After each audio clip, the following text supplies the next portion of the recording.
Ladrones de cuello blanco, políticos de lo ajeno. Buenos días, buenas tardes, buenas noches. Muchas gracias por estar en el canal viendo este video. Me ha escrito mucha gente a través de mis redes personales que no he subido videos, cuando evidentemente he subido varios videos. Así que los invito que al lado del botón donde dice suscribirse hay una campanita para que les notifique, para que YouTube automáticamente les notifique cuando yo subo video. El tema de hoy va a ser las interceptaciones ilegales realizadas por parte del Ejército Nacional. Esto no es un tema nuevo. Recordemos que esas interceptaciones eran parte de las prácticas del primero y segundo mandato del señor Álvaro Uribe Vélez. Operaciones como la Operación Transmilenio, la Operación Europa, denunciadas en el libro de Chuzadas de Julián Martínez, el mismo periodista que destapó la ñeñe política al lado de Gonzalo Guillén. Estas operaciones son simplemente un recorderis de que estas interceptaciones no son algo nuevo. Para comprender la gravedad del caso es necesario hacer una breve contextualización. Las interceptaciones están destinadas o fueron destinadas durante los dos gobiernos de Álvaro Uribe Vélez a gente que pertenecía a ONGs defensoras de derechos humanos. Recordemos que este señor los tildó de traficantes de derechos humanos y los convirtió en objetivo militar de grupos subversivos y grupos armados como las Autodefensas Unidas de Colombia, que evidentemente eran un brazo armado más, una rama más del Ejército de Colombia, bajo los fines o bajo la búsqueda de los objetivos de la clase dirigente política del país. Perseguían, además de estas personas, a periodistas que estaban en contravía de las prácticas de políticas sangrientas de Uribe, grupos como el colectivo de abogados José Alvear, que son destinados para la defensa de derechos humanos de colectivos o individuales sobre los cuales el Estado les vulneró sus derechos. Grupos dedicados a litigar para defender esos derechos en instancias internacionales e instancias internas. Dichas persecuciones desembocaban no solamente en el exilio, como es el caso de Holman Morris, que durante el periodo de Álvaro Uribe era un periodista que se dedicaba a cubrir temas como las masacres ocurridas por parte de las autodefensas, y que por perseguir la verdad, por denunciar estos hechos y generar indicios de la estrecha relación del Estado, del aparato estatal, con la perpetración de estos actos inhumanos, de estas masacres, tuvo que salir del país, tuvo que irse con su familia para que no lo asesinaran, e incluso desembocaron estos casos en asesinatos. Como entre el cielo y la tierra nada está oculto, con el paso del tiempo la gente logró conocer las atrocidades que se cometían en el DAS. Por esto se desmanteló el DAS, por los falsos positivos, porque en sus garajes y en sus sótanos torturaban gente, la persecución a estudiantes. Era un aparato de inteligencia destinado a que este señor conociera todo lo que hacían aquellos opositores. Incluso brevemente la Operación Europa consistió en las interceptaciones que se realizaban a diplomáticos en París, que realizaban labores de derechos, de apoyar organizaciones de derechos humanos acá en Colombia. Y como a este señor no le gustaba, los interceptaba. Sabía detalles íntimos de sus familias, de ellos, cosas que vulneran derechos fundamentales como la intimidad, la vida digna misma. Ya entendido el contexto y la gravedad de estos hechos, de lo que acarrea que a alguien se le intercepte, en febrero se dio a conocer un escándalo, y es que el Ejército Nacional estaba realizando unos trabajos especiales, así se denomina la operación oficial, trabajos especiales y perfilamientos de 130 ciudadanos o 130 personas, porque en esas personas también hay extranjeros. Según la revista Semana, esta operación está financiada por entidades extranjeras. Y esto no se tiene que tomar como un hecho aislado. Como sabemos, hace poco llegaron tropas norteamericanas, tropas gringas, a Colombia a dar supuestamente asistencia. La verdad, y para nadie es un secreto, es que Colombia es un enclave militar de los norteamericanos. Las personas que ahora son objeto de la persecución y la interceptación por parte del ejército no son distintas a las que perseguía este sujeto durante su periodo presidencial. Tenemos personajes como los periodistas que publicaron hace poco en el New York Times el artículo de la letalidad que debe tener el Ejército Nacional al momento de actuar, donde no debe importar el daño colateral en la población civil, donde se daban indicios del resurgimiento o el retorno de los falsos positivos. Periodistas también como Daniel Coronel o senadores como Angélica Lozano, Gustavo Bolívar, Sanguino, miembros de la oposición y miembros que hacen denuncia constante a esa élite política, que es la misma de hace más de 10 años, esta misma, solo que gobernando tras bambalinas. Duque es simplemente esa carita triste que pone la cara. Uno se pone a analizar y de verdad el pobre tipo genera tanta tristeza y tanta vergüenza, tanta pena ajena, que uno cree que el tipo no sabe de verdad lo que están haciendo detrás de él. El tipo es un payaso, el tipo es una persona tan poco preparada que a uno le da lástima que preste su imagen para que se sigan realizando actos atroces, para que se persigan políticas que han demostrado ser un fracaso respecto al manejo de una nación, respecto al manejo no solamente económico, sino social y cultural. Y si ustedes han visto la serie Matarife, han notado que Daniel Mendoza, con la foto de Álvaro Uribe Vélez, saca unos hilos respecto a los nexos que este sujeto tiene con paramilitares, con gente que ha perpetrado crímenes, con gente de escándalos como Parapolítica, Política, Cartel de la Toga. Exactamente eso mismo hacen con los periodistas y con los senadores ya mencionados. Arman un hilo, solamente que lo realizan con datos personales, con los datos de sus hijos, a dónde van sus hijos, cuándo comen helado sus hijos. Me imagino que hasta sabrán cuándo tienen intimidad estas personas, intimidad sexual. Se vulnera el derecho a la intimidad. Caso distinto al de Uribe, que tenemos todos el derecho a hacer el ejercicio que hace Daniel Mendoza en su serie.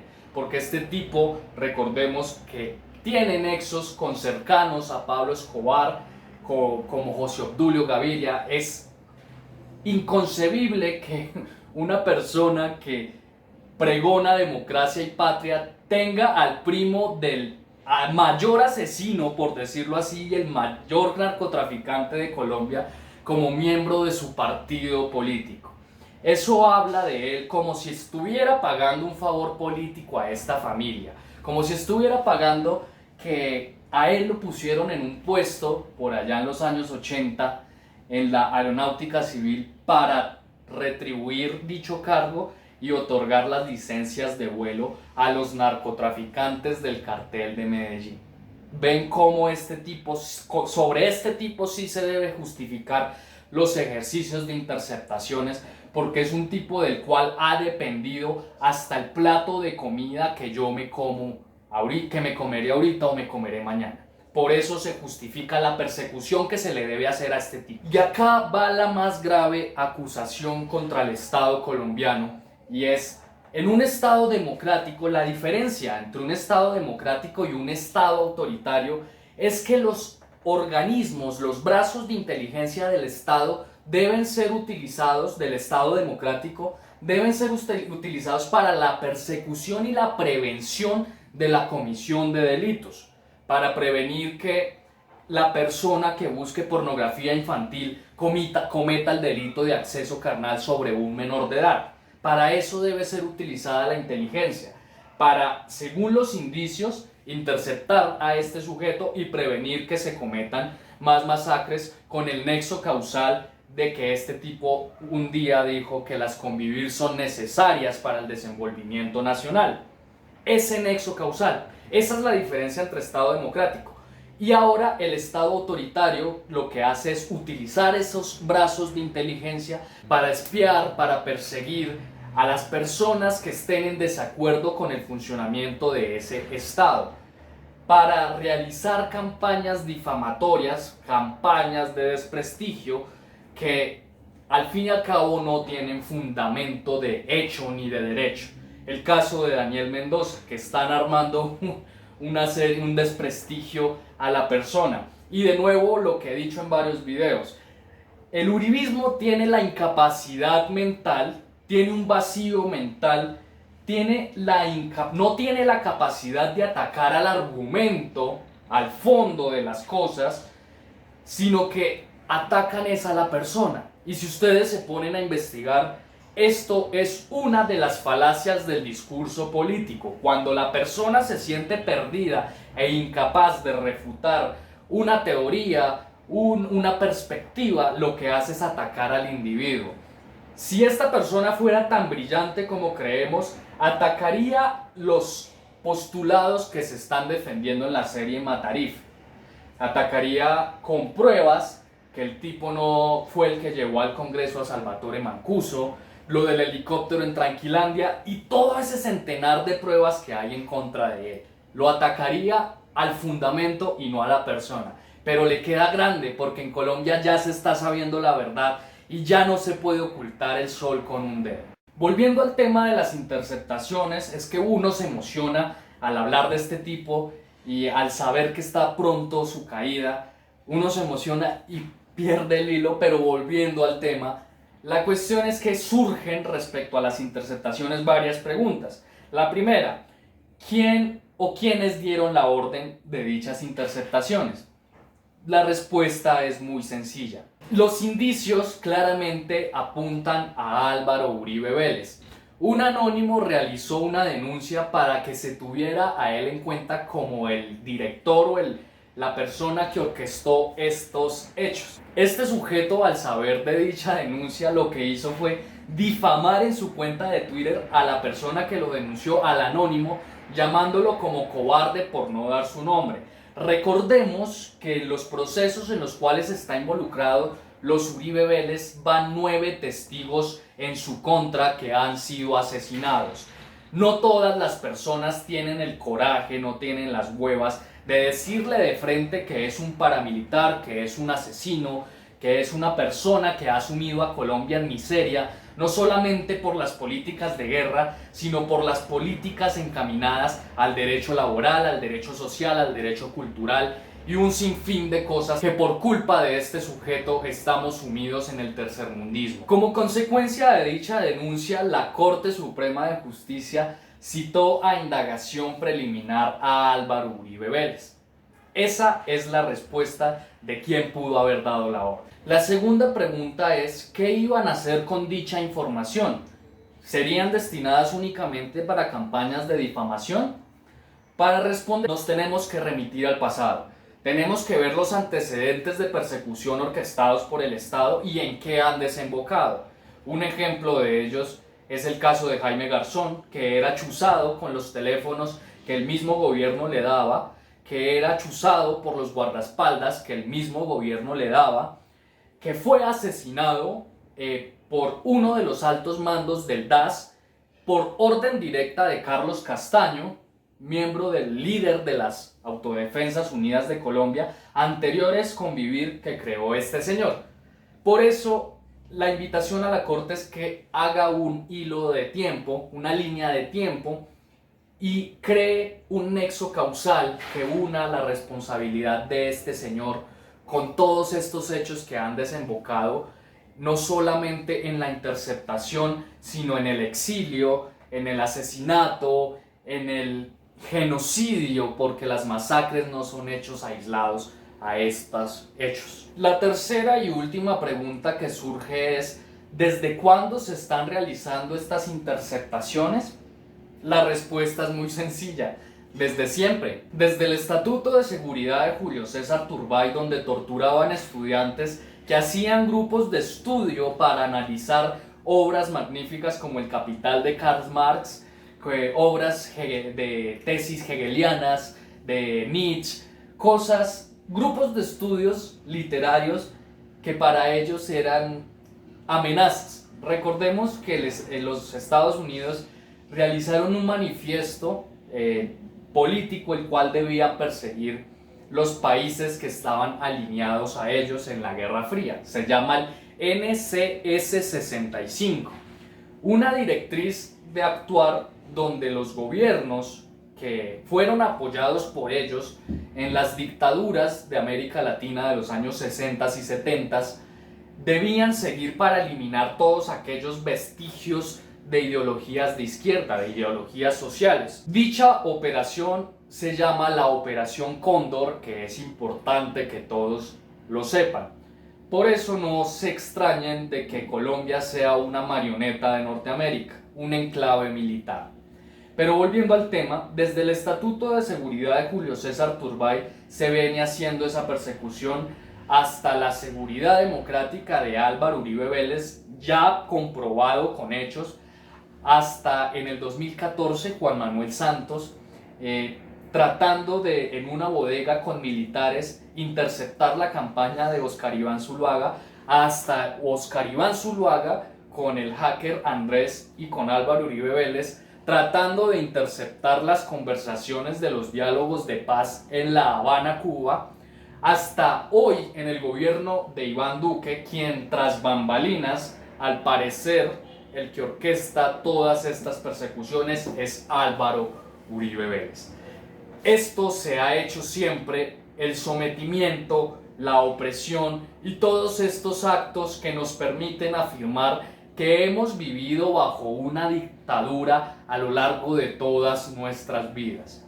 Entonces, reflexionemos respecto a esto, analicemos de fondo todo esto y los dejo con estas dudas. Lo importante es eso, crear dudas, crear incógnitas, que se mueva nuestra cabeza y que busquemos la verdad. Muchas gracias por estar de nuevo acá. Los invito a que escuchen la breve descripción de mi libro, apoyen a un escritor colombiano. Si la verdad les agradecería mucho, saben que ahorita no he podido trabajar por el tema de la cuarentena, estoy pasando necesidades, pero hay que agradecer que tengo oportunidades que muchas personas no tienen. Estamos trabajando en un proyecto con Erika, la chica que hace los otros videos, mi pareja. Estamos trabajando en un proyecto para realizar la recaudación de fondos destinados a apoyar a sectores de la periferia, a sectores que no tienen la oportunidad que yo tengo, las personas que no tienen las mismas oportunidades que muchos tenemos. Se trata sobre un proyecto social muy importante. En estos próximos videos haremos el anuncio oficial para que lo apoyen con el corazón, y va a ser plata destinada para nosotros, va a ser plata destinada para gente que sí lo necesita. Entonces, no siendo más, espero que les guste el video, denle like, compártanlo por favor. Es un análisis profundo respecto a la mierda que no nos muestra RCN, Caracol y mucha otra gente. No siendo más, hasta la próxima. Absolutamente todos los seres humanos nos hemos planteado la interrogante de ¿qué pudo haber sido de nosotros? Ya sea en aspectos laborales, académicos o en el tema que nos atañe ahora, en el amor. Cuando uno sufre la partida inesperada de un amor, se plantea escenarios de posibles futuros que no pudieron ser, que no serán. Se plantea el mejoramiento de las variantes del pasado para así evitar la partida de esa persona. Lo complicado es que al hacer oda a la memoria, pensando en la modificación de esas variantes, en nuestras superfluas operaciones mentales que evocan fantasmas del pasado, en intentar cambiar pensamientos, esas decisiones que nos hicieron ser lo que no pudimos llegar a ser, lo que se logra con todo esto es agrietar el alma. Este es el caso de Armando, un psicólogo que está obligado a aferrarse a un pasado que no será, a un sueño irrealizable, a un vacío mental y sentimental irremediable. Esta es la historia que se cuenta en mi libro, que tiene crítica social, que tiene un poco de filosofía, sociología y que toca temas muy duros que sé que todos hemos vivido. Las personas que lo han leído lo recomiendan mucho y es un excelente libro. Recuerden que leer nutre nuestra alma, nutre nuestra mente. En el link de la descripción del vídeo pueden encontrar dónde y cómo adquirirlo. Muchas gracias. Ladrones de cuello blanco, políticos de lo ajeno.